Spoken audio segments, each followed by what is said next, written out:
resources has led to threat to wildlife due to unsustainable hunting. The chimpanzee, gorilla, ostrich, rhinoceros, giraffe, hippopotamus, African buffalo, leopard, lion, cheetah, hyena, elephant, mustached monkey, monitor lizard, royal python, sparrowhawk, marital eagle, white-backed vulture, among others, are all endangered species. For this conservationist, it is very problematic. I would not say it is impossible to totally eradicate wildlife trade, but it is something we are looking at to allow some level of use in terms of biodiversity consumption. But where wildlife population will place at risk, we will canvass for a total prescription. And what the government can do, one, is to place some level of taxation on markets or individuals who trade on wildlife items, wildlife species. So if the level of taxes are high, then that would automatically discourage the trade. Because once you apply your wildlife items, you have to pay a certain level of tax before you can continue to trade. So that again is a way to discourage excessive hunting of wildlife from the rural areas. Secondly, again, is to protect those places, the major hotspots where those wildlife specimens are being hunted from. So we need more local efforts, we need more landscape level approach, empower the rural population to protect their forests, to protect their wild places. If this is done, you have fewer animals coming from the local rural environment to the cities. And of course, another option is to encourage domestication of some of these animals. Grass cutter farming is an option. Individuals have gone into snailry, people have gone into piggery. So grass cutter farming is an option, is a viable option for that matter. And government can actually invest in training individuals within cities, even within the rural environment, to embark on farming of grass cutters. This farmer here has a large grass cutter farm in Imo State. Grass cutter farming is one of the indigenous technology in Nigeria that has not been fully developed. You can see the lineup of the grass cutter on a 3-tier concrete animal housing system. When you look at it, the animals are comfortable in their housing and they mate, they reproduce conveniently. We've been on this domestication project for the past 18 years. In the entire Southeast, we are the largest producer of grass cutters. And their kid survival ratio is about 99%. Once they deliver, there is no mortality. One of the reasons why we mounted the domestication of grass cutter in commercial quantity to begin to train the youth, the women, the hunters, is because we want to reduce the heavy hunting pressure on the endangered species of the wild. And there's no way you can do that successfully if you don't provide alternative means of livelihood, for the hunters who believe that the bush, the forest, is their natural heritage, where they must get their meal from every day. But with this process of domesticating grass cutter, we have been able to train farmers, train hunters, to drop their guns and begin to have small grass cutter farm at the back of their yard. No doubt, this money spinner serves multiple purposes, but it is obvious that on a national scale, supply does not meet demand. So, to sum it all up, the wildlife industry is believed to be responsible for dwindling animal population, but it is also believed that the tide can turn if enough attention is given to restructuring the industry with a view to providing a sustainable wildlife management nationwide.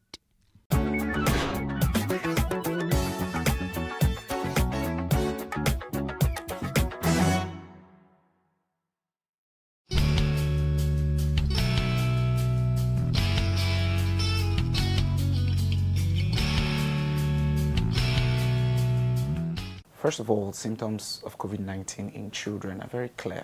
You talk about fever.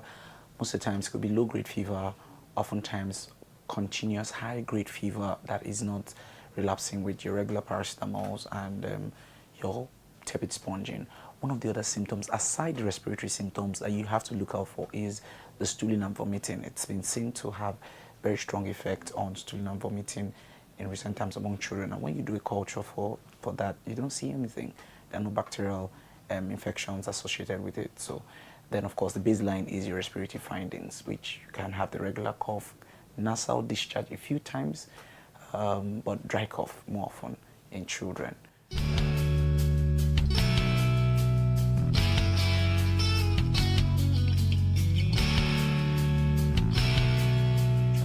You want to watch out for temperature changes. You want to watch out for, loss of appetite and some catarrh for a long time, what we know as nasal discharge. Then you have to teach and model hygiene, all right? A good hygiene practice, using the hand sanitizer, washing your hand regularly, in fact, should be the stated one. And in cases of no water, you can teach them for hand sanitizers, especially those more than 60% alcohol. And then they don't necessarily have to use the face mask often, but you must teach the intake of good clean water. And then more importantly is diet.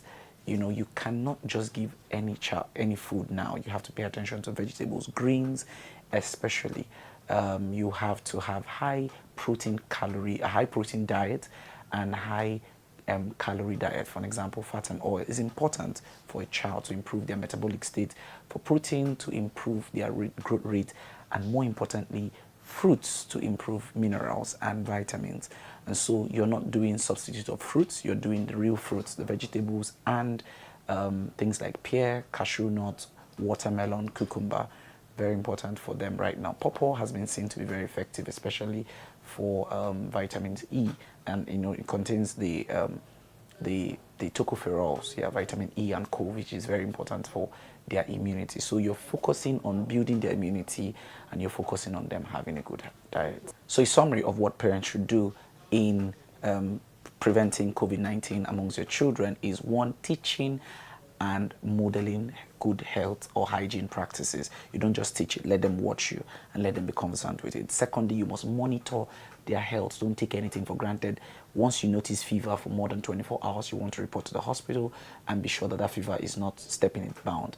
The third and very important thing, you want to see that this child is eating appropriately, and appropriately not giving junks. You want to see that they're eating the right high protein diet, a good calorie, which is fat and oil, and lastly, vegetables, of course, fruits and vegetables, so that they can build their immunity.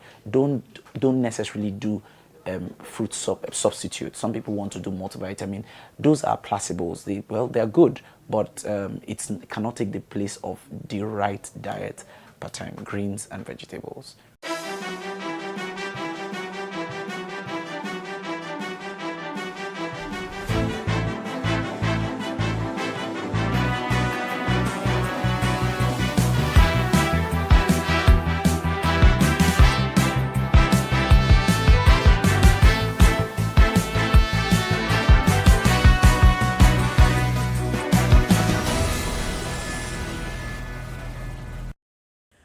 Hello and welcome to What Are You Saying?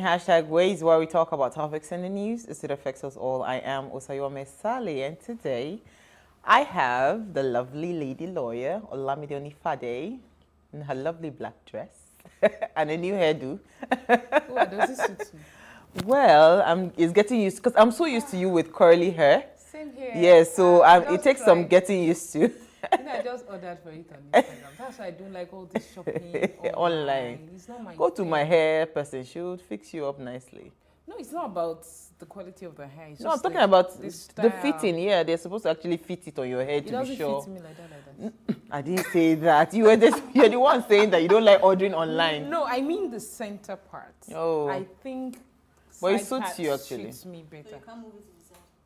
No, it looks horrible. When you did that. Yeah, it's already, the cut is already set. Oh, okay. But I will rock it. You get used to it. I'll get used to it. It was just strange seeing you in a different hair. But you guys didn't say anything. I needed to wait until we went live. I thought it was okay. So I said, what is No, but it's nice. I like it. I'm just saying it What will take about you, some Elsie? getting used to. Also, we show more Yoruba, but you can speak Yoruba. Can I? Yes. Really? I don't know what you're talking Hi, When Elsie she came in, Godwin. I was saying, speaking about who was that? I didn't know it was Elsie. Honestly, I didn't know you could speak Yoruba. She's a Yoruba girl. Forget that. She's deceiving you people. Can't. I'm the one that cannot speak Yoruba to save my life. And it's Did you actually grow a up in shame Lagos? because. Because Huh? Of course, I can speak Hausa. So you have a No, second I'm language. saying that it's sad because I've been here since 2006 for good. I've been 2005. And you didn't people spend that your are born formative here. years in Lagos. That's very people that were key. born My mother speaks impeccable Yoruba because she grew up. She was born it's here and grew up different, here. yes. If you spend your formative years in Lagos, obviously you pick the language. not everybody. A lot of people They have spend blocked their- ears. Okay. They will say, no, it's a literal translation. We have Uti. Oh, Uti is. Sorry, Uti. She's forgotten it. She's Hi, a virtual Uti. person. Uti is virtual. Hello. Sorry, Hi. we were just in the way we forgot that you were on Zoom. Okay, I was like, perhaps I should just sign off. Well, you look lovely in yellow, though. How are you? Yeah, like literally, I was in a meeting till 7 minutes ago. That's how I am. Wow. So, yeah. Multitasking to the core. That's what we call it. Serious one, though. Serious one. Okay, so today we're having an interesting conversation. Elsie is It's an waiting. open house day. I mean. Yes, so it's ladies' night out. So it's important to me. I want to just hear what people have to say about public offices. You know, approaching any government parastatal, how you're treated, and how the operations happen there. Because I have a story to share. So I'll share mine later. I'm here to hear stories. Even and before I reactions. hear your story, because I saw you, I read what you wrote on the group chat today saying you had a fantastic, I put it to you, Uwa, that your case is an isolated case. No, it's not. I'll come back to you on that. All right, so here's what we found as today's quote. There is no compromise when it comes to corruption. You have to fight it. That's A.K. Anthony. So, as I said earlier, we're talking about corrupt practices, especially in public sector. So can corrupt practices be eliminated in our public sector? That's our question. So if it is yes, how is that going to happen, right? Tell us how it's going to happen. Let me have some solutions. What did you So as say? I said, it's our ladies' night out. So Uti, Elsie, Lami, and I will be discussing this and share some of our own experiences as well. We'll also when we open the phone line, we'd love to hear what you have to say about this topic. But first, we'll take a break to see what we found in the news.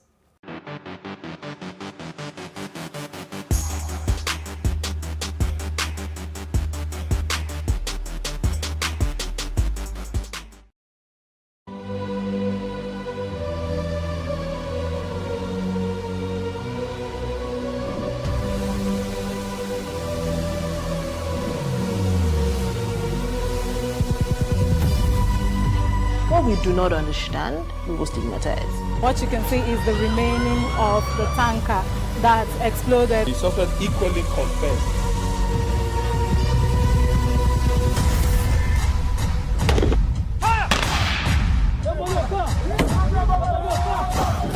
A 500 naira they collect am. If you no talk, dem go beat you. Na 2,500 they pay.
Thanks for staying with us. Now, June 15 is celebrated as the World Elder Abuse Awareness Day to educate people about the abuses suffered by senior citizens. The theme for World Elder Abuse Day is access to justice, which serves as a reminder of how critical it is to completely meet the needs of older people who may seek remedy. To celebrate this day, connect with your colleagues, your community group, friends, or family over a cooper, either in person or online. Everyone wears something purple.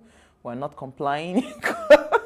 The official color for the World Elder Abuse Day, that's purple, wear something purple. Then also take some photos or screenshots in a Zoom meeting, or snap a group shot of everyone staring their cooper.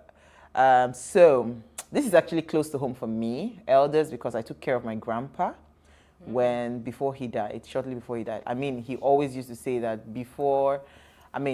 he prayed that he never became a vegetable.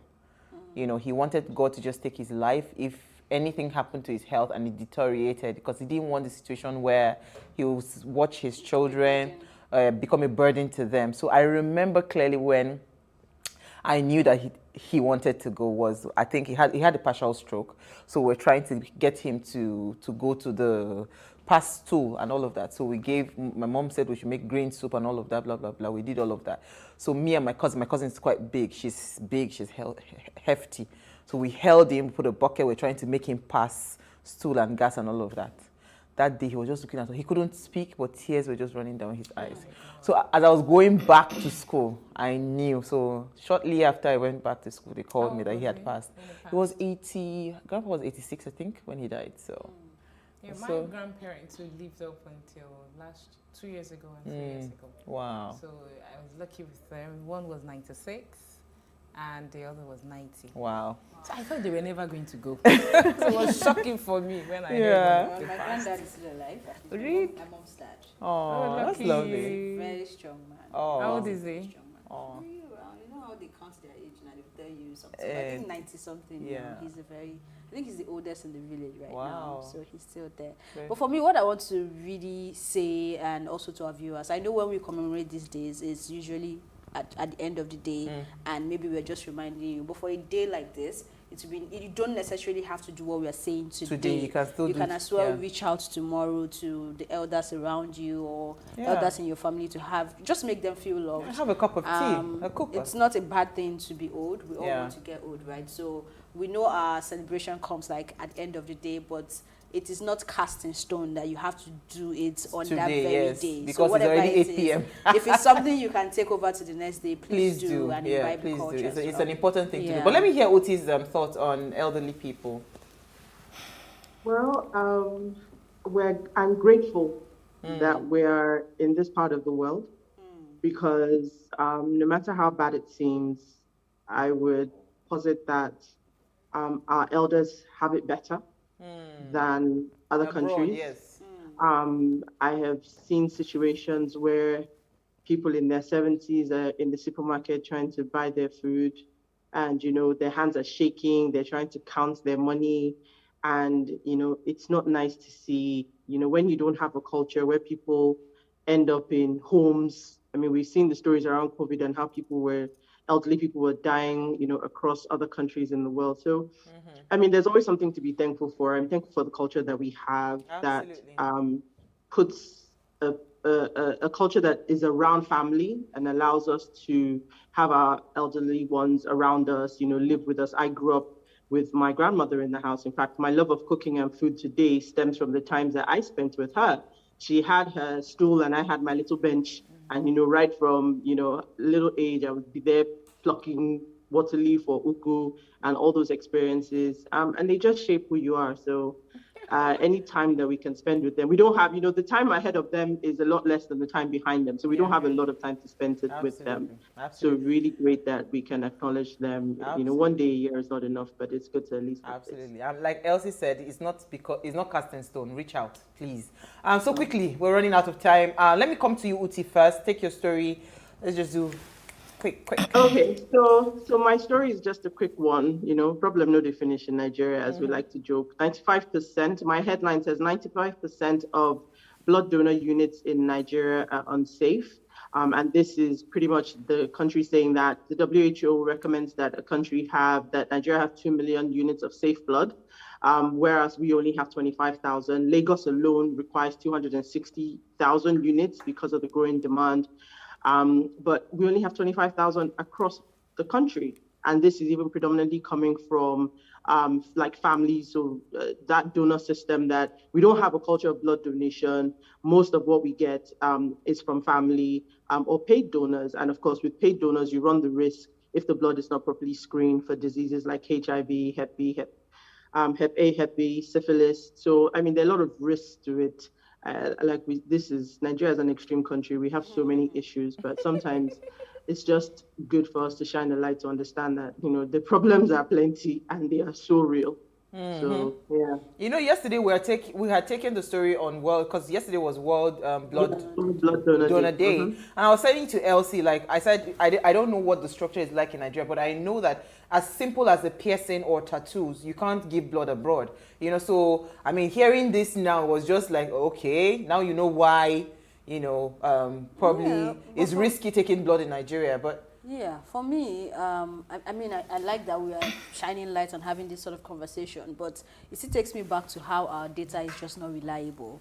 Because I'm seeing 25,000. This is, like I said yesterday, I've never donated blood, but I have been in that space where we do the job in terms of encouraging people and getting people to do the right thing. And as at 2019, and I don't know if you know Life Bank. Life Bank is so they, and the statistics they put out, was saying we had 66,000 units in Nigeria at the time. So how did we move from 66,000 to 25,000? What is happening? And if you're saying the blood is unsafe, why is it unsafe? Is it that you're not testing them before getting this blood, or when you put them on the shelf, it gets you? What exactly is the cause? So I don't know. The conversation is very important. It's supposed to stay for 6 weeks on the shelf, except you have way more better facilities. I have donated blood before because I took someone to the hospital who desperately needed blood. So they compelled me to donate blood. I think that's what they do in government hospitals. Yes. We still bought the blood and they had to replace it by compelling me to donate blood. Yes. And you were not tested or anything? You just I think I was. But I didn't think, I felt violated. Why do you have to compel me? It's compulsory in government hospitals. Even when you are pregnant and you want to go and have a child, your husband is compelled, it's compulsory for him to donate blood. I'm not even if you do not need it at the end of the day. It's a compulsion that's the standard in government hospitals. But let's take your story. It is a violation of my human rights. Okay, so we continue with blood matter. It is part of the corruption we're talking about. We will bring it back later. So let us hear your story. You can appeal to me, but to compel me. But because that person needed that blood that day, I was under compulsion to do it. To do it. Yeah. Okay, so what's your story? My story is about the trending open grazing and all that's going on in the country. Quite a number of people are, they want the National Assembly to legislate on it, to, eradicate it by law. But unfortunately, the National Assembly does not have the powers to do that because the Land Use Act is an integral part of the Constitution of the Federal Republic of Nigeria. And the Constitution is the ground norm.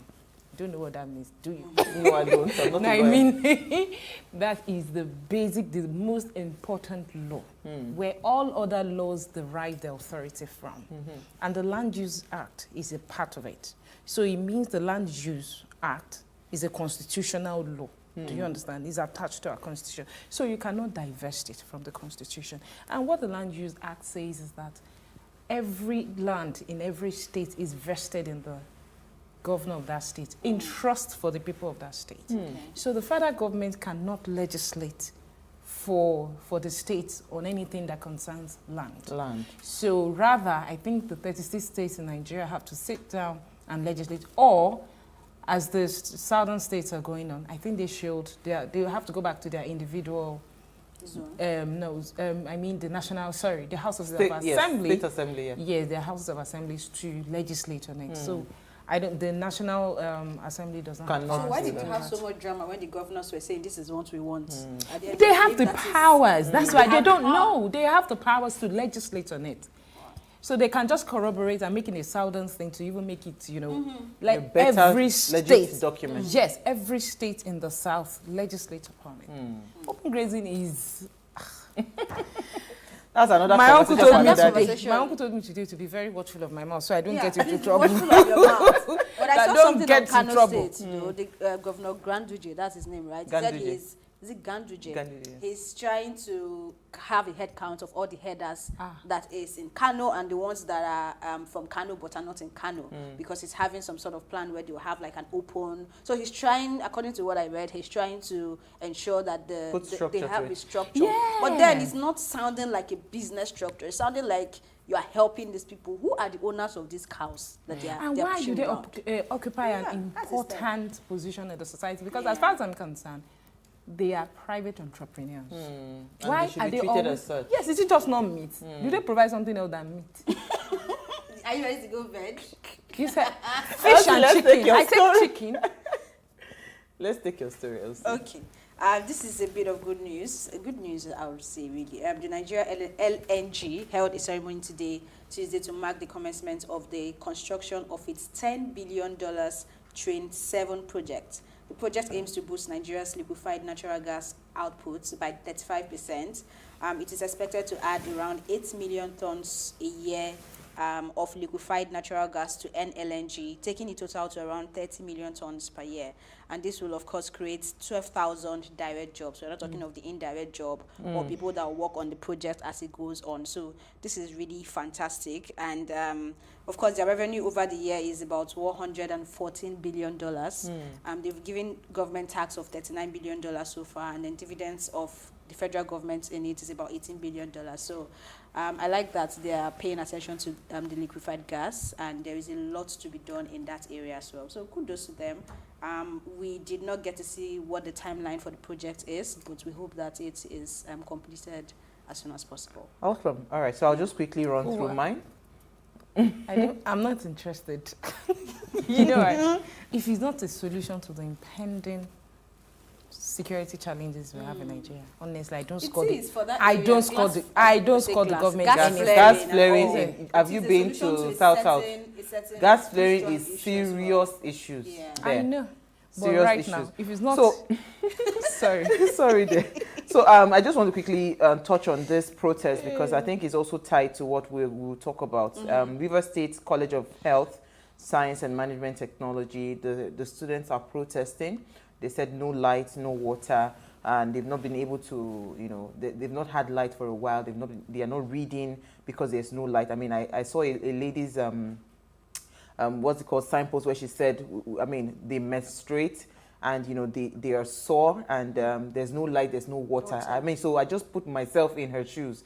Imagine you're on your period and you're going through. So for me, I think this is a failure of leadership because I've been to a university, even when things are going wrong, right? If the head is good, there are ways to internally generate funds for these kinds of things, right? Already in Nigeria, we're already providing our light, we're already providing our water. So why can't the university put a structure that takes care of light and water?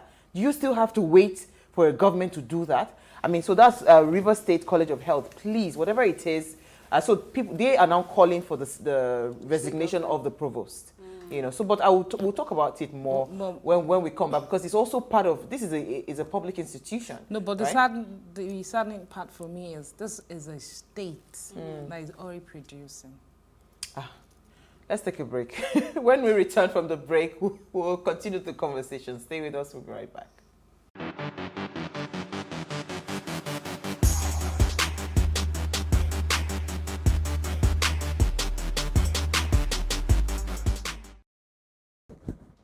Now, thanks for staying with us. Forms and manifestation of public sector corruption includes, but not limited to, bribery, embezzlement, illicit enrichment, trading in influence, and abuse of functions, which can involve favoritism and nepotism. It was also observed that many of such as lack of transparency, moral laxity, weak government institution, unemployment and poverty, etc., were significant factors stimulating corruption within the public sector in Nigeria. Now, is it possible to eradicate these corrupt practices within the public sector? That's the question for tonight. And if it is yes, tell us how. Oh, Lami is making me laugh today. So please let us share what you have to say. Remember, you can join this conversation. Send us an SMS or WhatsApp to 081-803-84663. All right, so before we even go into the conversation, if it is possible to truly eradicate corrupt practices in public sectors, I wanted to ask a question. Why do we even have corrupt practices in public sector? And I'll hear Uti because I've not heard her in a minute. Let me come to Uti. If you can hear me, Uti. Yeah. Yes. I said, why do we even have corrupt practices in the public sector in the first place? Before we even think of, okay, is it possible to eradicate it, and how do we do that? That almost feels like a trick question. Why is Nigeria Nigeria? Answer me that, or as they will say, riddle me this. I mean, the answers are reality. That's just what it is. We have talked about what it takes to be a good citizen. That's utopia. We should juxtapose that against what most civil servants earn, juxtapose that against the economy. All of that, bottom line, is reality. So what we are used to in today's civil service is the norm that we expect. We expect to have to, grease palms, push envelopes around. All these things are there. One thing I'll probably point out again is the lack of consequences. So it's human nature. If you can get away with something, you'll do it. So let's not say that it's a uniquely Nigerian problem. Corruption is across board in a lot of countries. Why doesn't it take hold? Because all these factors that I've mentioned have been addressed. There are checks and balances. And if people go to the extreme, there's consequences.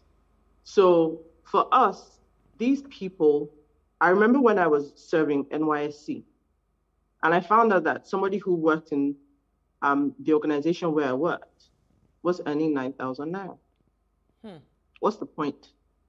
I often ask this question to say, why would you accept that salary that probably won't pay your transportation in a month? But okay, there was staff costs. But the reality was, it gave her a market. So while she was being paid 9,000 naira, she comes to work, she sells biscuits, she sells everything possible that she can sell to augment while she's there to supplement her income. So even for some of the bosses who knew her, or they would look the other way if she maybe didn't do what she was supposed to do, because the mindset was, she earns 9,000 naira. What do you expect her to do? So in truth, all these factors add to why there's corruption. People are trying to survive. People don't have any other barometer. This is what you'll probably find out, that most of the people in these organizations we're talking about, it has become organizational culture. So people who didn't even know they needed to do it will do it because that's what they've met when they joined the organization. So it takes the few, and I'm sure by the time you tell your story today, maybe that's what we will hear, because I've met a few as well, of exceptionally principled people who sit in their jobs, do a good job, and get on with it. But they are one in a million, and that's the truth. So that's where we find ourselves. Absolutely. I like the way you have really capped it, because I was looking at it, I've been calculating why is there even corruption in the first place, and those factors you called is really, really important, especially that remuneration, because you would wonder, why would you accept a salary of 9,000 naira, for instance, if you know that even your transportation costs from that place to work back and forth for the month, it doesn't cover it. So it just tells you that the person does already understands that at the back of their mind, there's some way they would do some things, cut corners to make money. And this thing cuts across even private sectors, not only even, public sectors. private businesses, you're in a place, you're earning 20,000 naira salary, right? Because you know that you can always get money from other things within the organization. So people do that a lot. But I want to hear your thought, Lami. You know, why do you think we have corrupt practices, you know? Uti has said it all. Yes, she has said it all, but there's something you always say when you talk about institutions. So probably that's what I am thinking. Do you think the institution play a strong role in terms of the structure, the institutional bodies? No, I think corruption weakens the institution we have in Nigeria. I don't think the institution encourage corruption. Okay. Because apart from what, in addition to what Uti has said, to go back to what she has said, remuneration is a key role, plays a key role in and the economy as well. Yes. Yeah. Then the bureaucracy in the public sector. It is too much. Ordinarily, that you want to go to the lands registry to register your land, which is to give government revenue. You spend so much, not just the money, the time, the energy. So it's something that should take probably about 2 months. You can find yourself spending 10 months. So in order to cut all these bureaucracies and all that, you have to pay somebody to cut it. So if you come to me now to say, please, can you handle my perfection of title? I charge you a lot for it. And when people hear like, why and all that, apart from the statutory fees they're supposed to pay, I tell them, we have to pay for PR. That's what I mean. PR from one table to the other. And I can tell you, it is endemic. From the gate of any public institution, you are supposed to roger to the highest authority. What is roger? It's all PR. It makes my work difficult. Of course. Because it makes it more expensive and it takes time. You have to. So I think that remuneration, government should strive. And I think the other issue is how they employ. In those days, maybe I wasn't born then, but when my parents used to stay, there was a pride for you to finish school and work in the civil service. Because they used to employ, the brightest. But now the dumbest go to the civil service. Oh my gosh. It's the truth. You hear people, you come out with a third class, go and get employment with the government. They just second you to the government. You can work with the private government. Whereas it's the public sector that is driving the economy. They are the drivers of the economy. They are the ones making policies for the private sector. So why do we have to have the dumbest? So it's lopsided. So you see them, they don't even understand what they're doing. I go to the government, I'm in court with the government. Because they took my brother's car and they didn't even understand. I had to seek out, please, can I see the legal department of this ministry? I went to see the lawyer and he was saying absolutely nonsense. And I said, probably you don't know, I'm a lawyer, and I readjust it. I was saying nonsense. And I said, you know what? People were begging me, just pay the 50K. I said, no, I am not going to pay. We are still in court. I will see it through. I will see. Okay, so you see that thing you just said now, seeing it through would have been also part of the factors that has encouraged corrupt practices over the years. Where people say, I beg, I'm too much in a hurry. Now, I'll tell you what happened last night. My husband was coming back on the way from the farm. Police people stopped him. And honestly, we had just brought the car from the mechanics. So the document, he had the soft copy on his phone. But the physical copy, he had printed it out and forgot it on the table because you know sometimes we clear out all the documents when you want to give the car to the... So he tells this policeman, see the documents. It's just that I don't have it physically. He must say, they see paper, they see online or whatever. It's okay, no problem. So while they were there seated, so different cars were just coming, they were paying price. So they saw the way my husband and his brother, they were looking at them, collecting bribe from A, from B, from C, from D. They were just looking at them and looking at them. So they were waiting because they were not in a hurry to go anywhere. The next thing, by themselves, they now went and met them. Please, want to buy you people Coke. You people come and be going. He said, no. He said, no, come and be going. They are gathering evidence. Do you understand? Because it now looked like again, because the car has my press sticker on it. So it now looked like again, this one, are you sure there's no hidden camera somewhere? On the ground. Yeah, so you see, sometimes, that ability, so I just wanted to harp on what you said.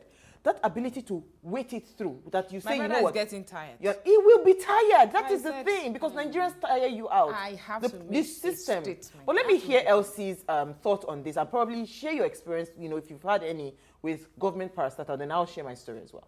I don't know where you want me to start sharing the story from, but I think Uti and Lami has really covered it. And that bureaucracy you're talking about were created by people in the same bottleneck, in the same offices, because they want to ensure that those of us, people like me, who would say I don't have time, would not have a choice than to pay that money.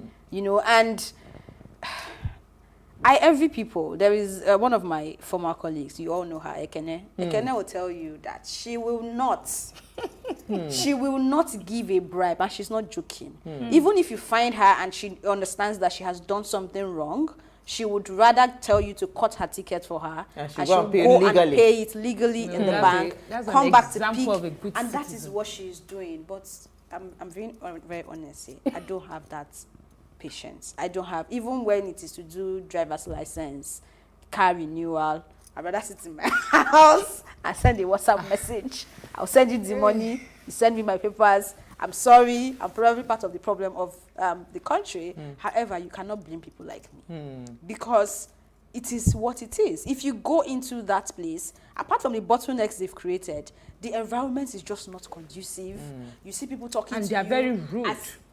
Extremely. So I remember rude. when I had to, because before you see me in a government building, it means that I have to. There is no other way around it. You know, I think it was post office. My first encounter going to pick up something that was sent to me from, and I got there.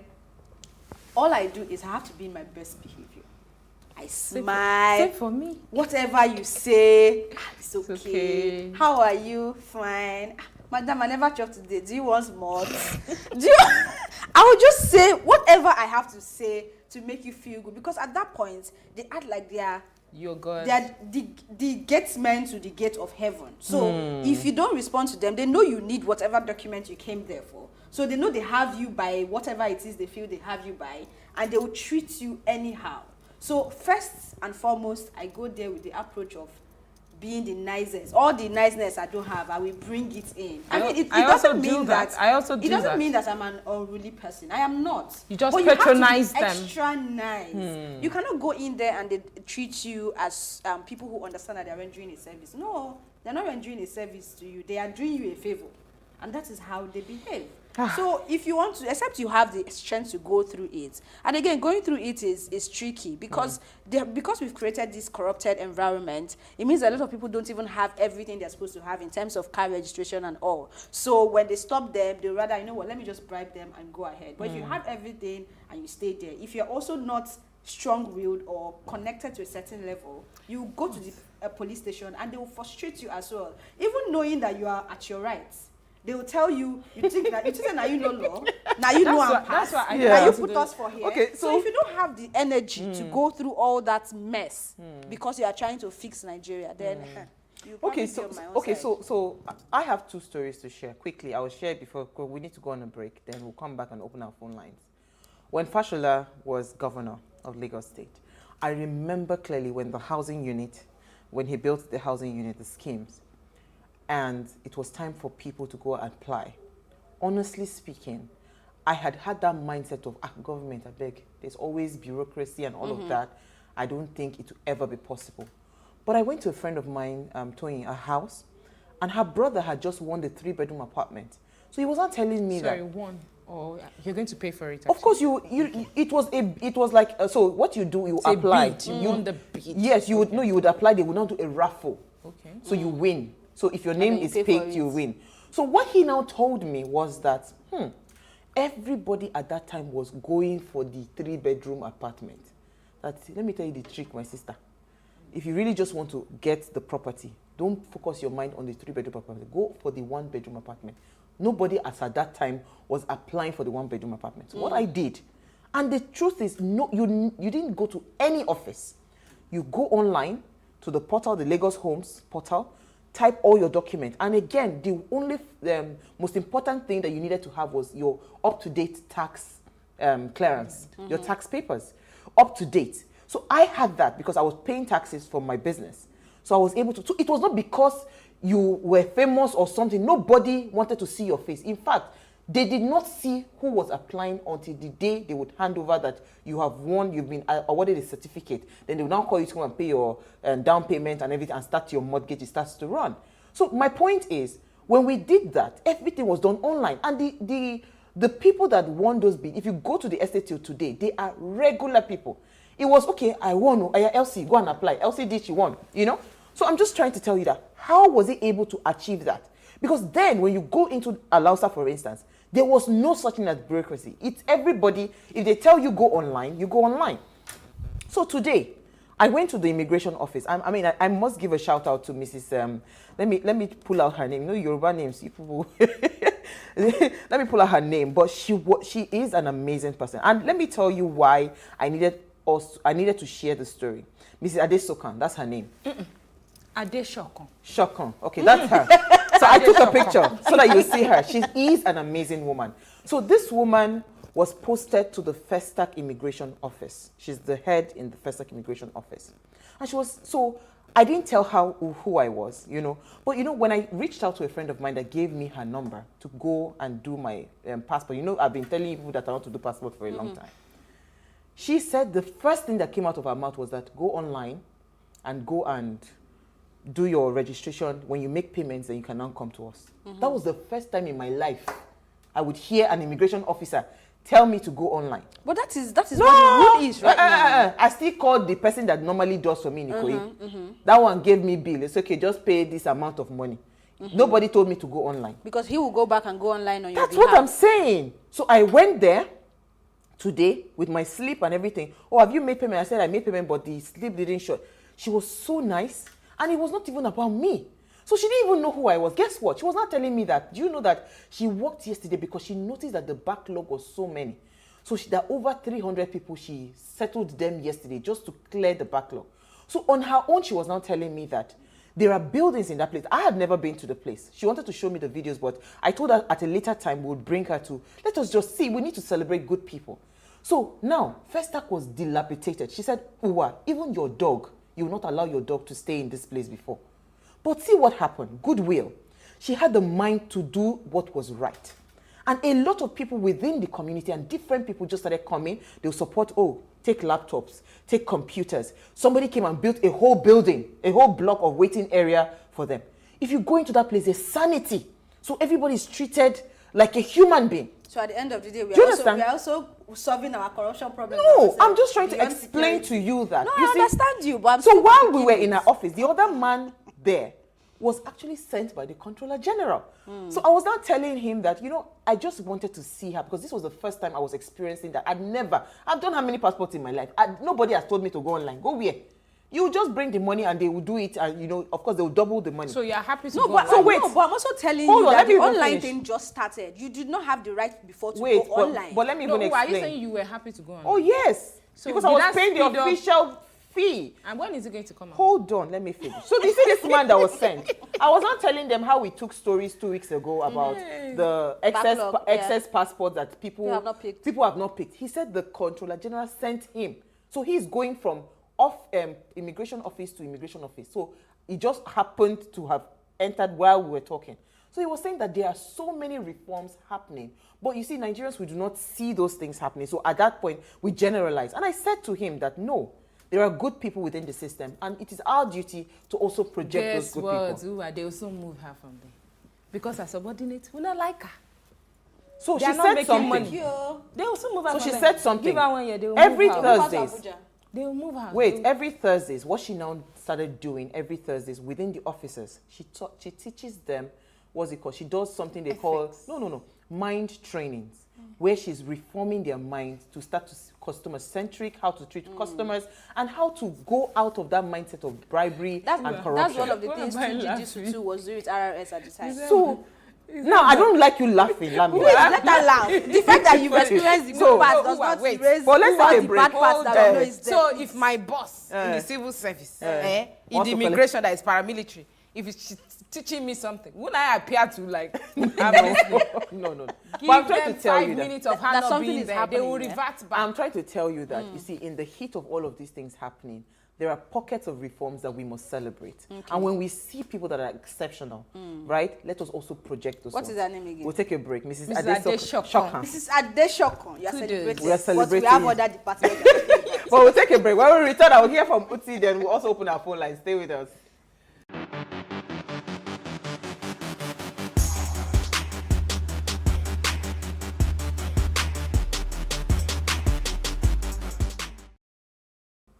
All right, so if you're just tuning in, it's our Ladies' Night Out, and we're focusing on our public sectors and asking if corrupt practices can be eliminated. And my answer is yes. We just need to have the right person. So please let us hear what you have to say. Remember, you can join this conversation. Send us an SMS or WhatsApp to 081-803-84663. And our phone line is now open. Please, when you're calling, remember the rules. Keep it within a minute and turn off the volume of your television set. Uti, over to you. So you heard my story. Let me hear your reviews. Remember I said that there's 1 in a million. Yeah. The reality is that everybody has had at least one story where somebody shocks them. I've had it in various different offices. I mean, the guy who does my driver's license, I can't count how many people that I've sent to him. He's efficient, on time, he's ready, come and pick it up. You're in, you're out, and you're done. So we do have those people. Is it at the official rate? Down to the individual. Because this is the first time I'm paying at the official rate. Is it at the official rate? Collect the passports first before I was going to say that is it out. Wait, which official rate? Go ahead. It's down to the individual. I mean, the funny thing about this online payment, it has always existed, because every time that I did my passport abroad, you go and pay at the website. So that website has always been there. So I don't know if it wasn't in use in Nigeria, but over there, that's where you go, and that's where you fill out all your documents and register, because they tell you, if you don't do it there, it doesn't transmit to Abuja. But the reality of it is, as you were telling this story, I remembered some conversations that I had this morning. I don't know if you read the reports of the ports. You know, when the president was in town, he went to Apapa. Yeah. And how in 24 hours, they cleared the entire place. The chaos and everything that exists in our ports was cleared completely because the president was visiting. So it's not impossible. I mean, I know that you say, they're just clearing it for one day, but it is not impossible. It is possible for us to be efficient.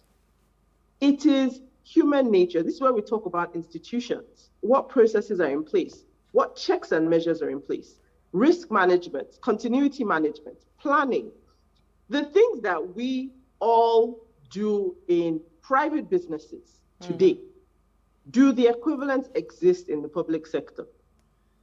Who talked about the quality of people that go to work in the public sector? Lami, yeah. Let's not talk about the ethnical divide that also happens in the public sector. So we don't have the best hands. But these decisions that are made by these institutions, or these organizations, as I would rather call it, they change lives. These policies can shut businesses down overnight. But we are happy to say, public sector, just go. I remember when I first came back to Nigeria, I can say this now, I was obsessed with LASA. I wanted to work at LASA. Called everybody I could call to say, you know what, I wanted to get into LASA. Until I went to a LASA office. And I was like, huh? No. And somebody was laughing at me like, no, LASA is cream of the crop. This is during the height of the Fashola government. You know, LASA was hot cake. All the things I had heard and seen, I was like, I really want to be part of this. When I got there, I was like, you know what? We ain't doing that. Let me take Silas. Let me take Silas from Benue State. Thank you for joining us, Silas. Silas, are you there? Did we lose him? Okay. I was going to say before you took, I'm not saying that it's not possible for there to be reforms or for people to come in and change. But what I am against is why should it be dependent on one person? Yes. So when the person is not there, we go back to status quo. So we don't have an institution. So it's not. There are people like that, but how long can they stay? Before you know it, they're going to move her because even her subordinate would not like what she's doing. So there's already a sabotage from within. You know, well, it was interesting that Uti mentioned, because she had actually worked in the U.S., you know, in the Nigerian consulate in the U.S. So maybe that's why her own orientation is different. Her mindset is different towards some of these things. You know, but the truth is, go ahead, Uti. No. Trust me, she came like that. Okay. When you go to the Nigerian embassies or high commissions abroad, boy, you're stepping into Lagos. Chaos. I was going to say that video. You're gonna. I remember the High Commission in London. I went to take a ticket, and there was a rubber band holding the ticket machine together. And I thought to myself, how? We're friggin' in the UK. So no. She came like that. I just want to put that out. She came. What's it called? Follow come. Baby, and I spent 10 hours trying to get my passport in the UK. Got nothing to do with the country. It's her. Yeah, Elsie, I've not heard you in a minute. Where do you want me to come from? Oh, I don't understand again. What do you want me to say?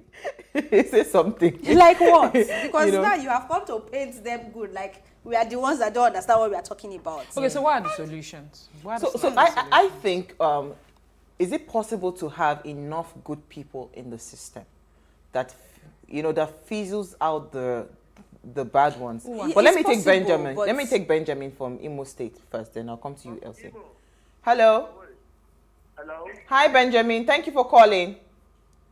Thank you. This is my. Hi, Benjamin. Thank you for calling. Thank you very much. My take on the issue of whether corrupt practice could be stopped in Nigeria, I am of the view that it is possible, but it must be a war that starts from the apex, from the top. For instance, what happens in the police formation in Imo State, now the Imo State Police Command. You see where the Commissioner of Police is talking tough to fight corruption, but the men under him are sabotaging his efforts. And each time you talk, they will say that they make returns to the organ, that the instruction is from the top. And it's ridiculous. Before them, even the detainees are asked to pay money for food to be brought to them. The relations will bring food for them, and they will say no, the policeman will collect money. And for you to see your relation, you need to pay money. This is no longer issue of pay money. Pay money is something that has come to stay. So, but if things are done and when reports are made and nothing is done, the corruption continues. You find it difficult to decipher whether the man at the helm of affairs is actually the person directing the corrupt practices to go or not. So the issue now is that because they don't allow people to go into the police station with telephone, you have no way of getting that information or even the person involved. And if you write to say anything, even the abuse lawyers, if you write to say anything, they will say you should, they will order you out of the police station. Molest activity. And nothing will happen. Thank so you. The people at the helm of affairs need to change. Put a check to it. That is, there must be a machinery to watch the people working for them under. Thank you. Thank you, Benjamin. Thank you so much. So let's talk solutions. Yeah, I like what he has said. First, for me, would be the economy. Like Uti opened this conversation with. The economy is bad, right? You cannot surviving on what our minimum wage is. I don't know how that is done, but it is a problem.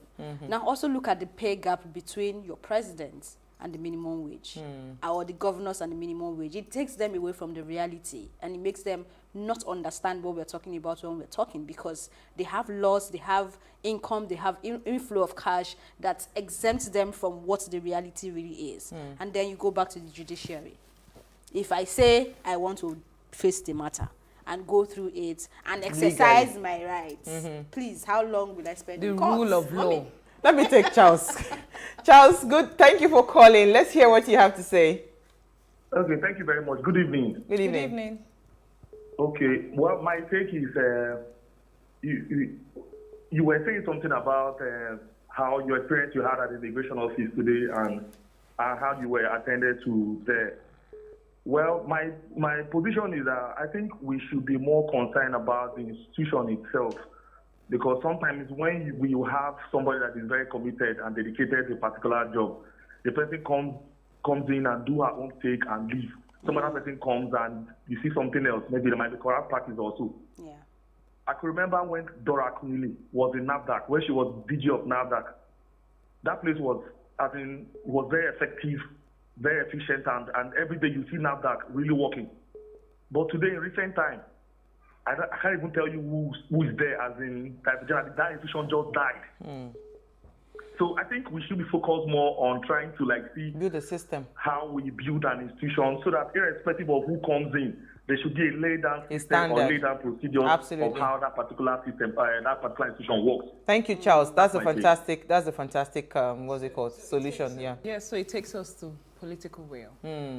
I think that's the only thing. That's where we can start from. Where the political leaders are willing to do the right thing.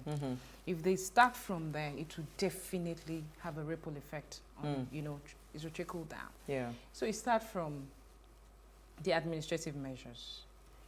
They have to improve, the welfare of civil servants. The selection processes for the employment. Then they have to make it, corruption, there has to be deterrence. Consequences. And yes, and probably streamline the bureaucracies, make civil service appealing, to the younger generation, and also strengthen the judiciary. Yeah. Because I think that is where everything boils down to. If we don't have if the judicial system is in comatose, nothing can be achieved. Moved. Okay. That's why I said, sorry. Go ahead. That's why the courts were, locked down for 2 months and everybody appeared sane. It was good for the political class. Because there's no way to channel your rights. This Twitter ban that happened would not have happened if the courts were on. Because I can trust that by the next day, a lot of human rights lawyers will be in court. Will be in court, So it lingered because of all of this. Court shut Okay, down. so let me take Albert from Warrior and I'll come to you, Uti. Thank you for calling. Let's hear what you have to say. Hello, good evening. Yes, thank you for calling. Yes, I was watching the EFCC chairman talk recently. He talked about fighting corruption and fighting corrupt people. Now, and I think he got it. People talk about fighting corrupt people rather than fighting people talk about fighting corrupt persons rather than fighting corruption. Fighting corruption means you give people food to eat.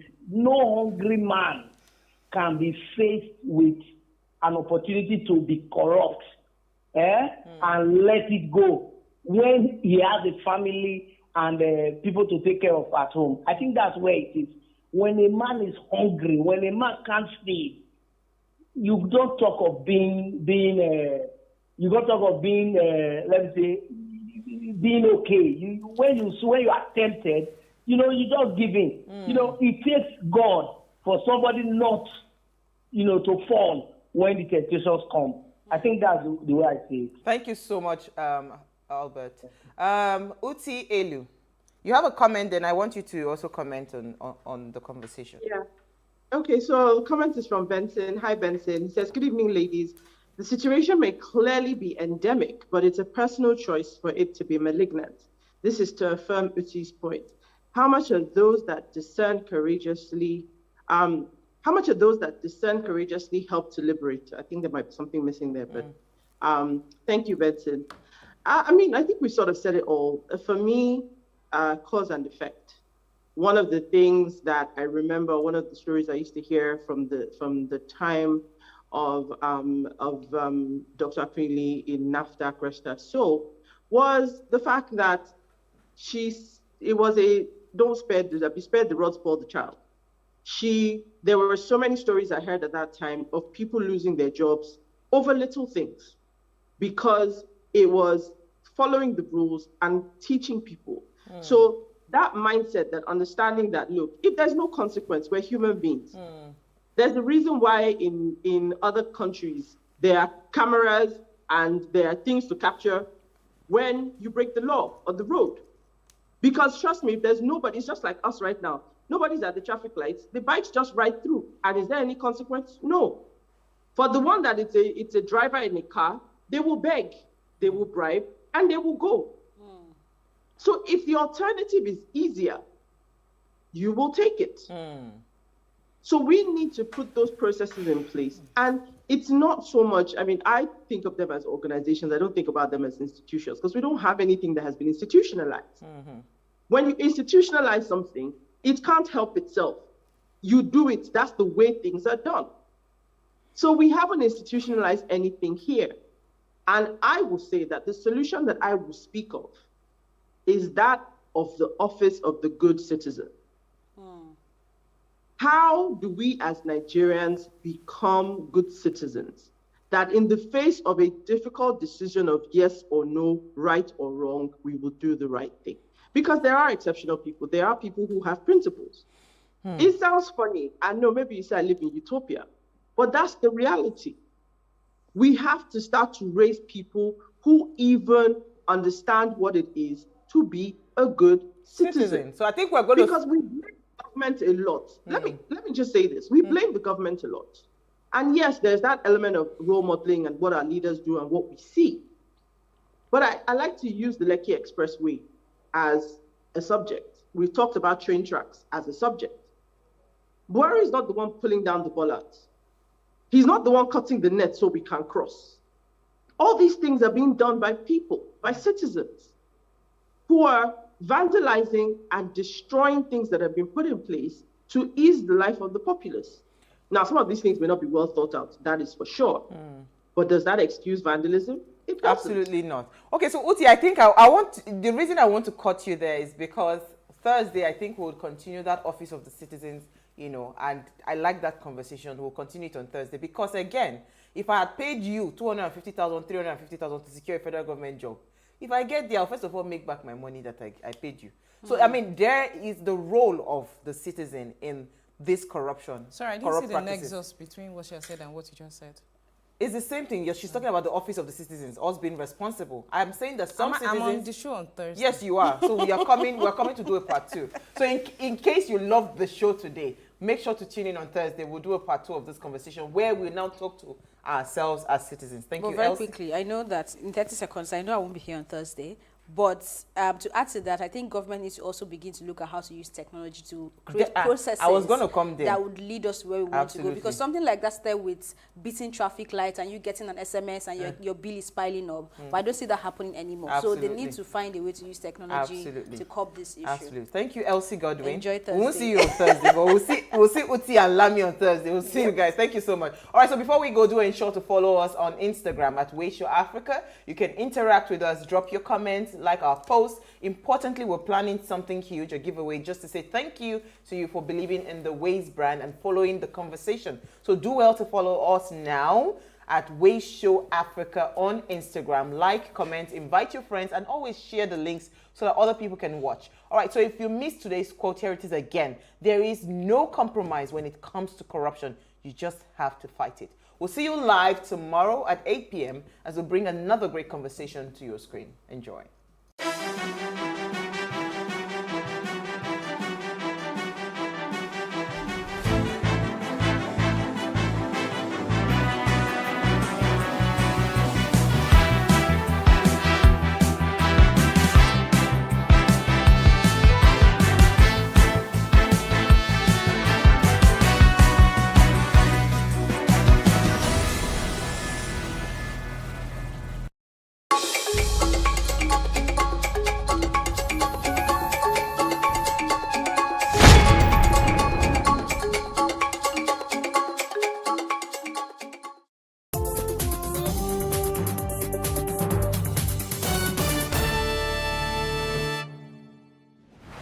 Nearly 400,000 babies are born each day worldwide, according to the United Nations.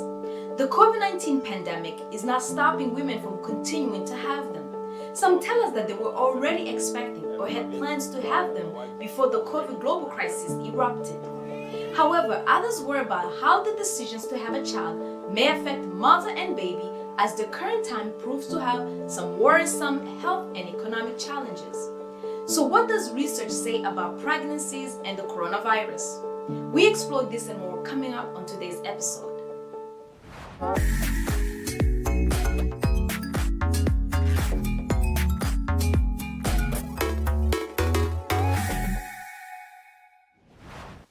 Hello, I am Orion Itangishaka. Welcome to Our Voices. On this episode, we discuss maternal health during a pandemic. Doctors know that viruses can affect pregnant women and their developing fetuses, and now they are scrambling to understand the effect of COVID-19 on pregnancies. Carol Pearson explains. When a woman is pregnant, her immune system changes to protect her growing baby. But these changes make her more vulnerable to certain viruses, such as the flu, and increase her risk